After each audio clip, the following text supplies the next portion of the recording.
Coming up on this episode of 101 Sports. Des got his money. Well, sort of. We debate if he's worth the risk. Things heat up on the hardwood and on the pitch. And we delve into the most ridiculous off-the-field sports injuries. All that and much, much more, and it all starts right now.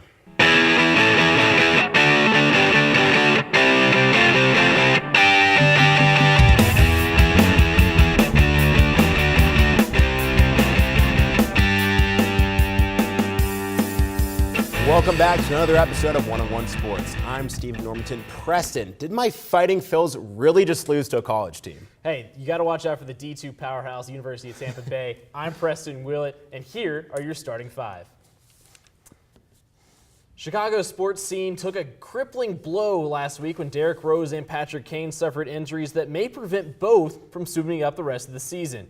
Steve, which player's injury has most dramatically impacted the city of Chicago? Well, I think it's obviously Patrick Kane. Look, these guys were the favorites from Vegas to win their third Stanley Cup since 2010. He was leading the NHL in scoring.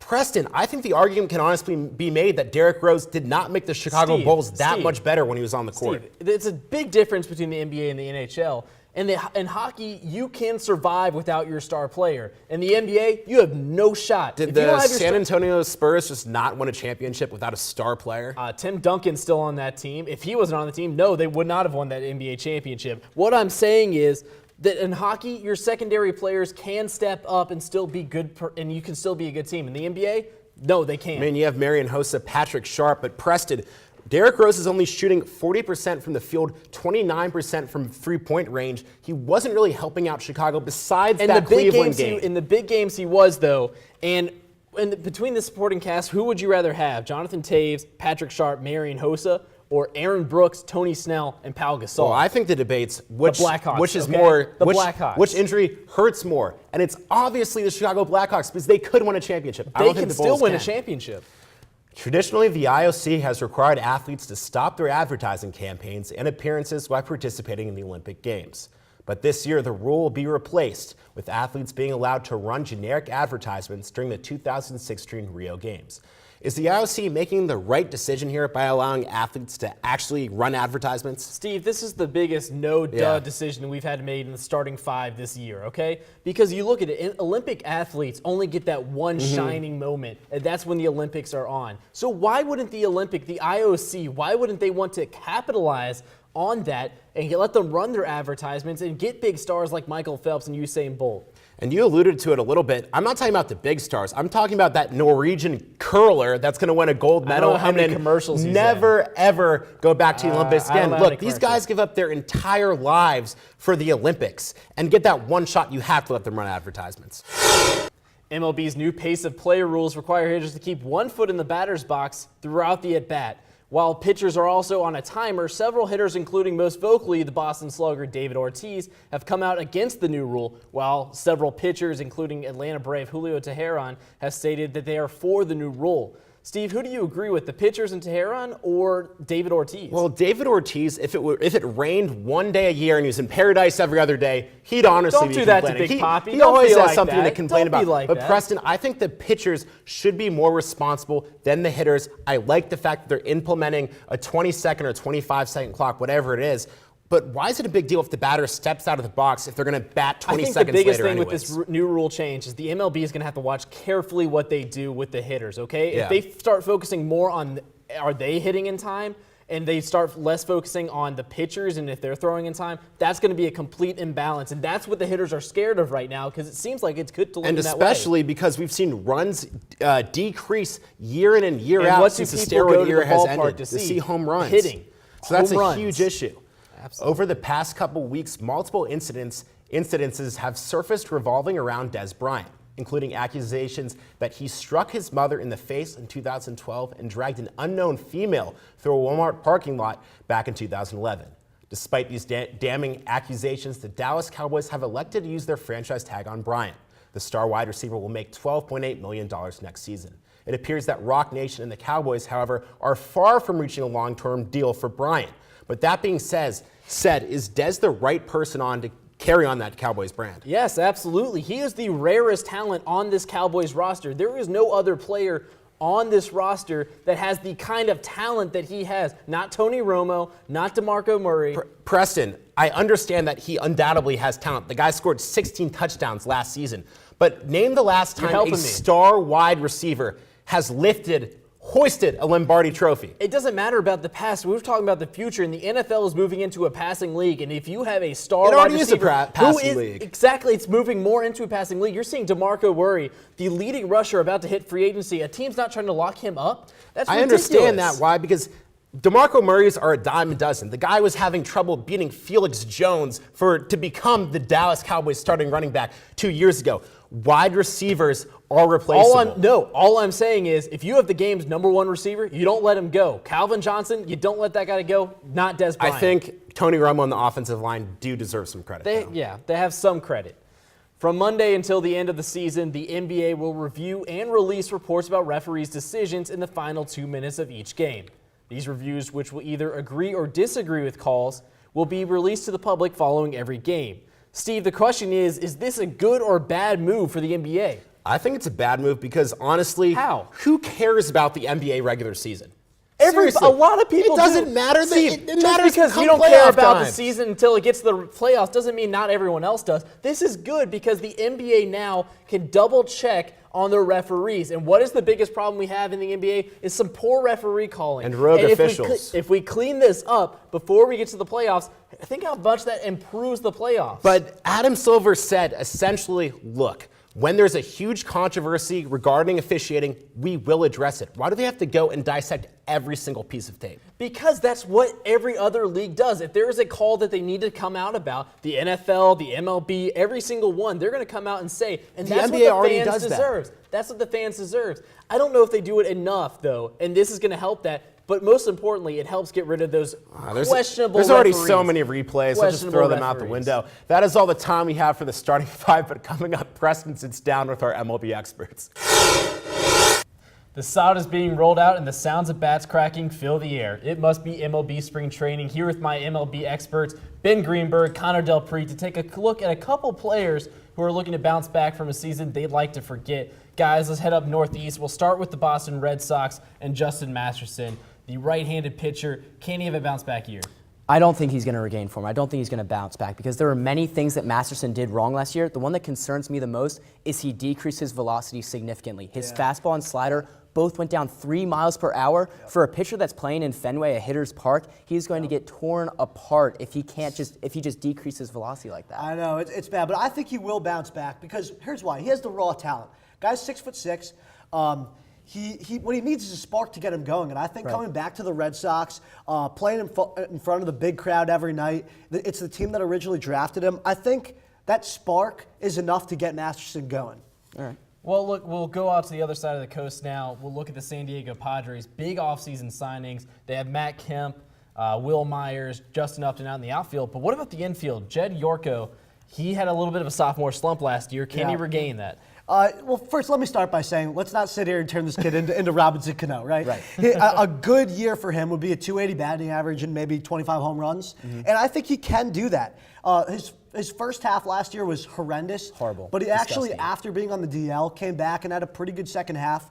I think he'll be just fine. Exactly. He made huge strides. He was on the disabled list for 2 months last season with plantar fasciitis in his front foot, which affects your batting significantly. In his first half, he had a 162 average. But after the All-Star break, he brought it back up to 260 when he wasn't injured, 10% walk rate. And what he did the most that surprised me was he increased his contact significantly in the second half. Exactly. And when you're a second baseman, what you need to be is sure-handed at your position and be a contact hitter, get the job done. Exactly. Well, we'll head on down to the land of the South now with the Atlanta Braves. They had a lot of moves this offseason.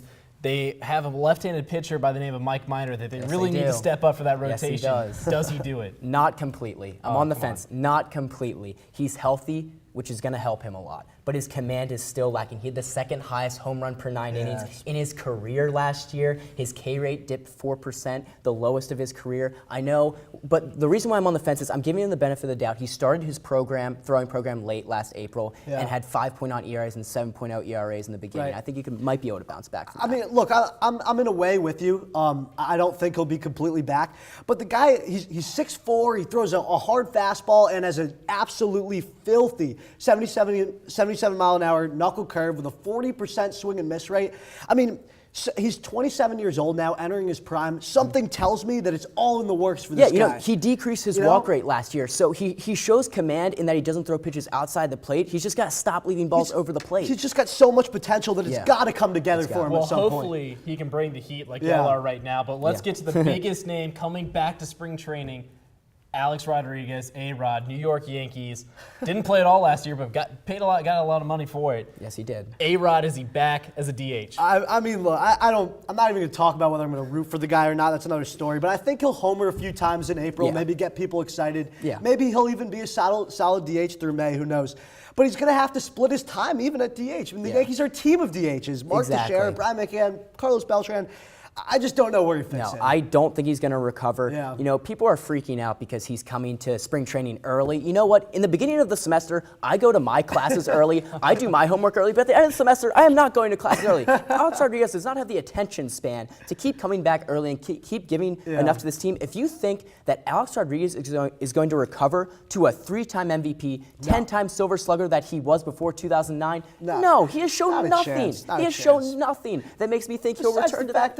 Don't forget, he'll be 40 years old by the time the season ends. Connor calling him out. Be consistent all season. Get out of here, A-Rod. Well, as they begin spring training, I'm sure that a turnaround season will be on their minds. 101, however, will turn away from baseball for now as we go across the pond for some soccer. Stay tuned.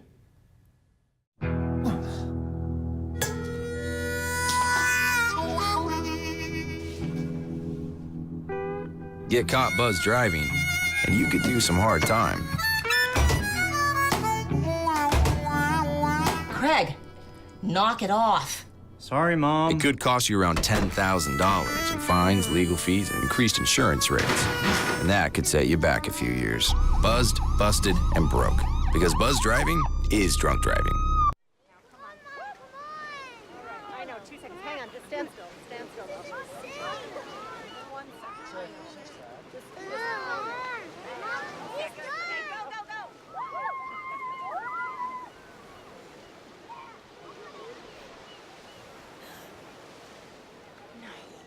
Boys, hang on, boys!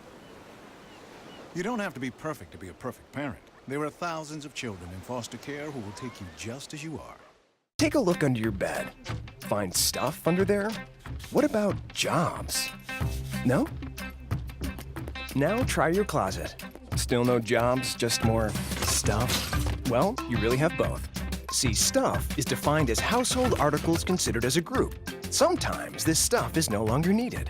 Wait, no longer needed? That can't be right. Because remember those jobs you were looking for? Those are really needed. And they're the stuff inside your stuff. Our job is to unlock those jobs. And it starts when you donate your stuff to your local Goodwill. Here's how we do it. When you donate to Goodwill, we sell your stuff to provide job training for people right here in your community.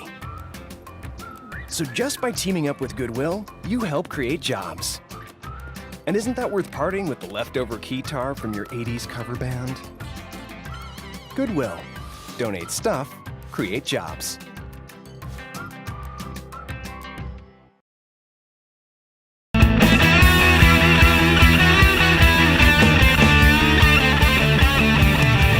Football gods are smiling down as the knockout phase of UEFA's Champions League has reached the second leg of the round of 16. Thus, I am joined by the guys who have all the inside scoop. John, Roddy, Ryan Meisinger to break it all down for you. New season, same old story for Arsenal. For the 5th time, it appears that they won't be able to advance out of the round of 16. Guys, they have the star talent, right? What's the problem going on with Arsenal? You know, for me, I'm going to be quick here. I'm going to get in and get out because I know John has a lot to talk about. I'm going to break it down to 3 easy things. Ready? No leadership. Do I have your nod of approval? Right? No holding midfielder, which is one of the biggest things for me. Yeah. And an abundance of attacking talent where it's just sort of like a pyramid when you're an inverted pyramid, I shall say. No. Yeah. Give me your thoughts on all the those problem problems. is when you're a coach, you want to have as easy of a time picking your lineup as possible. But when you can't decide who to play at attacking mid, when you have Mesut Ozil, Sandy Cazorla, Thomas Rosicky, Alex Oxlade, everyone plays the same position. No one plays defensive Alexis mid. Sanchez up Alexis there. Sanchez too. We've had to drop him from the squad because of other guys who are as good, if not better than him at times in the season. yet you're having trouble finding a striker. You're having trouble finding a defensive mid or a center back. I don't understand how you can go through a season and have 2 center backs. One of them's gotten injured. Throughout the longest time, they've had no holding midfield. Is it time for a hashtag? Guys, I'm going to go with the chain smoking problem that's been plaguing Arsenal as their biggest issue. Let's move on to another team that's been struggling. Borussia Dortmund won the German league 2 years ago, and they reached a Champions League final. However, everything's falling apart. Currently, they sit at 10th place in the Bundesliga. Why are the trails falling off the tracks? Well, I honestly think they were really unlucky at the beginning of the year. Right. I think Jurgen Klopp is one of the best managers in the world, and I would die to have him at any of the clubs that I support. Agreed. But the problem is they play too much on the counter, and they try and absorb too much pressure. And when you try to absorb the pressure all the time, you're expecting teams to make mistakes. But when you're playing in a league, one of the top leagues in the world, you're playing in the Champions League, those teams aren't going to make mistakes, and you can't just play off of other teams' mistakes. And for me, it's that on top of, I don't think they've been so bad as much as unlucky. They've had games where they've dominated possession, and things just happen where, they'll let up a goal, and suddenly a game where they played so well is out the window. Yeah, and you say it's so quick how the tides have turned, and they've gone from relegation to now they're in 10th place, and they're only 8 points off a Champions League spot, and they play Bayer Leverkusen, who they're 8 points behind later in the season. If they can beat them, close that gap to 5, and you never know what managers say. Klopp has said that staying in the Bundesliga, obviously not getting relegated, is their number one priority. And Wolfsburg obviously is taking that second spot behind Bayern Munich. Let's move on, though. Which team that lost in the first leg of the round of 16 do you guys think really has a chance to advance? I think I'm going to go with the easy pick. John and I both agree with the later pick that we're going to talk about. I'm going to say Atletico Madrid. Because they go back home to Madrid with a 1-0 advantage, and the quality that Madrid has, I think they're maybe 3rd or 4th best club in Champions League competition right now. Against Leverkusen, I think it's an easy game where they can come back. I'm also going to agree, John, Arsenal, I think, has a good chance to come back. Atletico for me is too easy of a pick because they're playing Bayer Leverkusen, who's probably behind in front of Schalke, the worst German team in the Champions League. But you said it on the way here. If Monaco can go into Arsenal and score 3 goals, Arsenal can go Arsenal can go right back to Monaco and score 3. And we saw it 2 years ago. The eventual Champions League winners, Bayern went to Arsenal, scored 4 goals. Arsenal went back to Bayern, scored 4 goals. John, and it seems fitting that we talked about the attacking talent. You don't have an issue, though? Stoppage time, letting that crippling goal in? I do have an issue. That's bad. That was pretty bad. But this is the thing, though. Arsenal has won 9 of their last 11 Premier League games. They're in good form everywhere else. They've won 14 of their last 16 games overall. I think they'll be fine. Okay, and quickly, what final do you guys really want to see, Ryan? I want to see Barcelona, and I would love to see Real Madrid, but I think Barcelona and Juventus could be a fun one. You get Barcelona's great team, Suarez, Neymar, obviously that guy Messi. You heard of him? I think of him. Messi, and then you get Juve with the bearded legend, who's really all I want to see. You get Pirlo and you get Gigi Buffon in the back. I think that could make for a great matchup. I'd have to agree with you with Barca, just because I'm a Barca fanboy and I love the way they play football. But I have to go with Bayern and Barca because that storyline with Pep Guardiola having left Barca with all the turmoil that he left in, now making this Bayern team into a sort of Barcelona-esque type of team. They play the same style. They play all these weird formations. Him going and beating Barcelona, I'd love to see. You love the Germans, too. I know. I'm a German fanboy. I'd personally love to see Pirlo in the final, but that's all the time we've got for the Champions League. Coming up, the injury bug plaguing the NBA, and we're going to talk about it. We are heading down the home stretch in the NBA regular season, but some teams are dealing with key injuries. NBA experts Nick Markounis and Chris Edwards are here to debate which injuries will have the biggest impact and what those teams are missing from their star players. Guys, let's start with the big one. Derrick Rose will be out for the next 4 to 6 weeks after undergoing surgery to repair a torn medial meniscus. Guys, what are they going to miss with Derrick Rose? Chris, we'll start with you. This year's title hopes, they're gone because the Bulls are going to go as far as a healthy Derrick Rose will take with them. He was their second leading scorer, their assist leader, the playmaker, someone you can give the ball to at the end of the game and say, take me to the promised land, finish this off for me. They lose him. Jimmy Butler's gone too. Taj Gibson's hurt as well. Bulls aren't going anywhere. The whole team's banged up. I mean, you mentioned those injuries. Joakim Noah is battling through his own. But I think what you're definitely missing from him, you mentioned the scoring, averaging 18 points a game, second only to Jimmy Butler, who's also out like you mentioned. So where are the points going to come from? Powell needs to step up. But they're also missing their gamer. Like you said, he comes up in big games. You mentioned competition against elite competition like he's going to be facing the playoffs. He scored 30 points against both the Cavs and the Golden State, some of the NBA's elite. So they're going to be missing that dynamic player. You just really can't replace that. I mean, no offense to Kirk Heinrich, but he's not a good guard to replace him. As much as he has not been on that superstar level, he's still very important to the Bulls. But it seemed like the Miami Heat had turned the corner at the trade deadline, getting Goran Dragic. But then Chris Bosh was ruled out for the end of the rest of the season with some blood clots in his lungs. A big loss for them. What did the Heat do without lose Chris Bosh? It's such a tragic injury, really too, not related, basketball related at all. Your heart goes out for him. But what they're really missing is the leadership. You know, LeBron steps away from Miami, and you think, well, Wade's not going to play every night. So this was Chris Bosh's team. He was the heart and soul. He played. He was the one playing the game. So the leadership really isn't there. You look around, these players, a lot of new pieces came in the offseason when LeBron left, so you miss the leadership, the scoring as well, 21 points a game. Absolutely. So I think that's really hard to replace. Yeah. Going on that point, the production is gone. I mean, he was their leading scorer at 21 points per game, shooting well beyond the three at 37%. That's pretty good for just a guard, let alone a power forward and a center. Right. They're really going to miss his production. They're really going to miss that NBA leadership that you brought up, like NBA Finals experience. So it's just a hard loss. We'll see. It doesn't seem likely right now that they even make the playoffs. But finally, some good news in this block. Paul George is hoping to come back mid-March before the season is over, and the NBA Pacers could honestly really use him. So what have they been missing so much with Paul George? They've been missing that Pacers identity that we've seen for the past 2 years. Just that hard-nosed mentality of just coming at you saying, I'm going to score on you, try to stop me. They've been missing that. They've been missing the scoring. George Hill is their leading scorer right now at 14 points per game. That's pretty sad. It's sad. It's, like you mentioned, just pathetic. So I think, you know, he averaged 21 points a game last year, two-time All-Star. What he's going to bring, not only ability to score at will whenever he wants throughout the game, but also ability to attract the defense and open up the floor for other players, which they're missing. There's no one on that team, you look at the Pacers right now, where you're worried about scoring, so the defense can kind of, you know, take it a little easy on the Pacers. So right now you get him back, and it's going to be a huge boost offensively. Yep, he's their playmaker. Donald Sloan and George Hill just don't strike the fear into you that much.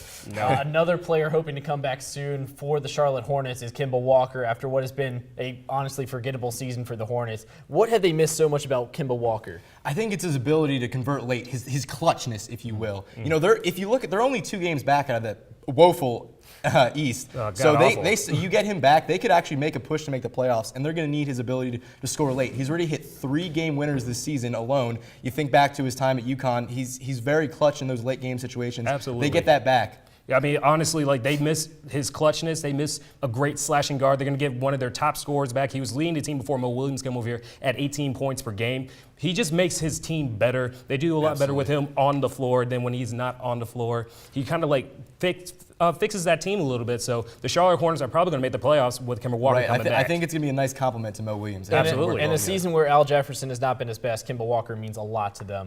No doubt these teams are missing their stars, but you won't want to miss what's coming up next on 101 as we dive into the very beginnings of March Madness.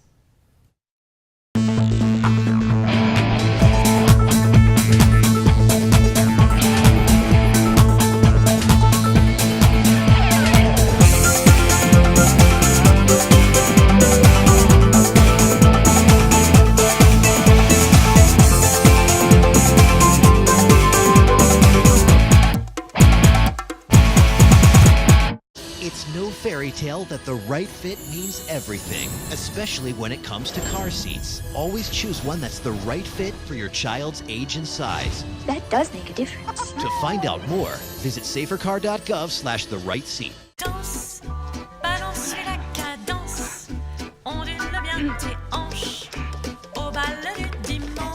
You didn't give up on sex. Don't give up on birth control either. There are more methods than you think. Find yours at bedsider.org. You were frustrated filling out your bracket last year. Don't even bother this year, because parity has once again taken over the college basketball landscape. But it doesn't hurt to know a little more about the little guys. This is our mid-major conference preview. Alex Safori joins me at the desk, and we're at Elon, so we're going to start in the CAA here. Elon heads to Baltimore on a conference-best 3-game winning streak, all of which come against top teams in the conference. Do the Phoenix have enough to pull off an upset and perhaps get to the tournament? I think they certainly have a chance. I mean, we've seen their last few games. They've beat some of the top teams in the CEA. They've shown they can compete in the conference tournament. And they have the wins over William & Mary, Northeastern, and UNCW, Wilmington, that is. And I think they really blew out UNCW. And you look at the team, I mean, they have a plus 10.8 rebounding margin, so they're really taking advantage of opponents on the boards. And I think they could sort of ride that. And like you said, they are the hottest team in the conference right now. It's funny that you mentioned the rebounding percentage because Elon doesn't really have that many talented big men, so it's rebounding by committee. If they shoot over 40% from beyond the three-point arc, though, they have not lost a game this season. So that will be a key for the Phoenix. Yeah. Let's move to the Missouri Valley Conference. We have two teams that have each ranked in the top 10 this season, Northern Iowa and Wichita State. Can anyone upset them and possibly steal a bid? Yeah, I think Indiana State actually has a chance at upsetting the two. They had a couple close games with UNI this year and only lost by 10 to Wichita State in their second game. And right now they're fifth in the conference in three-point percentage, right behind Wichita State.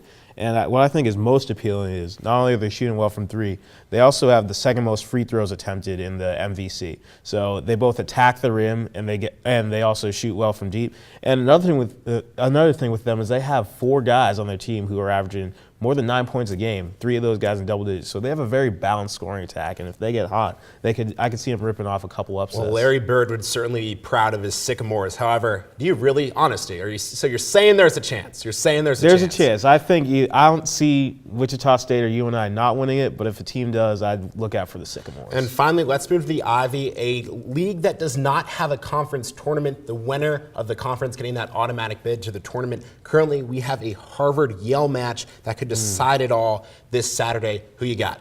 I'm going to go with Yale. And the reason I'm going with them is, first of all, great rebounding team. They lead their conference in rebound and have a plus 14 rebound margin. And another thing with them, their offense is just crazy efficient. They're leading the Ivy League in points per game. And they're also top 2 in both field goal percentage, three-point percentage, and they've attempted the second most free throws in the conference.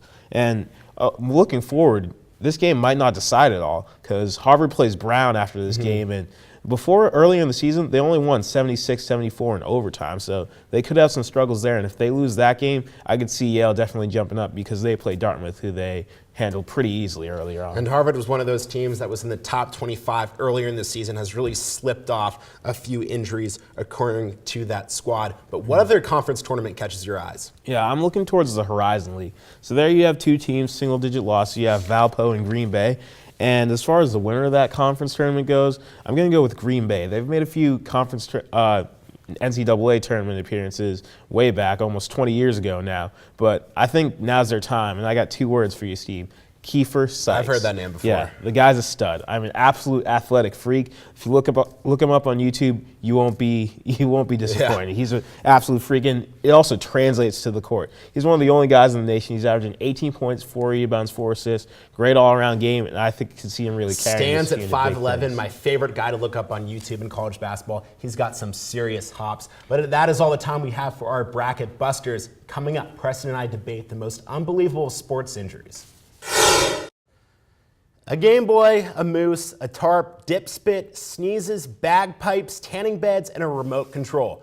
What do they each have in common? Believe it or not, each has supposedly caused an injury to athletes. This week, another unbelievable injury stuck as White Sox ace Chris Sale injured his foot stepping out of his truck and will miss about 3 weeks into training camp. Preston, this got me thinking. What is the most ridiculously absurd injury we've seen off the sports field? Well, we actually don't have to go back that far. We'll go back to this past season with Nate Burleson, who was coming off a broken arm already. He had some other injuries. He finally is healthy enough to get back onto the field. And what does he do? He breaks his arm. Okay, that's fine. But how did he do it? He broke his arm trying to save his pizza.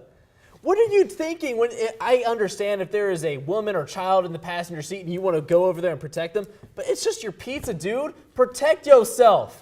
Doesn't he get free pizza for life? That might be worth it because he's not in the NFL anymore. He does not have to get delivery. He'll get at least one free meal per day. I'm going to go with Kevin Mitchell. This guy used to be a baseball player back in the early 90s. He burnt his tongue heating up a donut and had to get emergency dental surgery, missed all of training camp, and later in that same year tore a muscle in his ribs throwing up. So obviously this guy's got some digestion I mean, issues. you could think about it, how many offseason injuries there are, and there's going to be a different story for each one. But that's all the time we have. But if you missed anything or want to watch us again, be sure to check us out on YouTube page at youtube.com/101sports. Also, be make sure to like us on Facebook and follow us on Twitter and Instagram at 101sports. As always, thanks for joining us, and until next time, whose side are you on?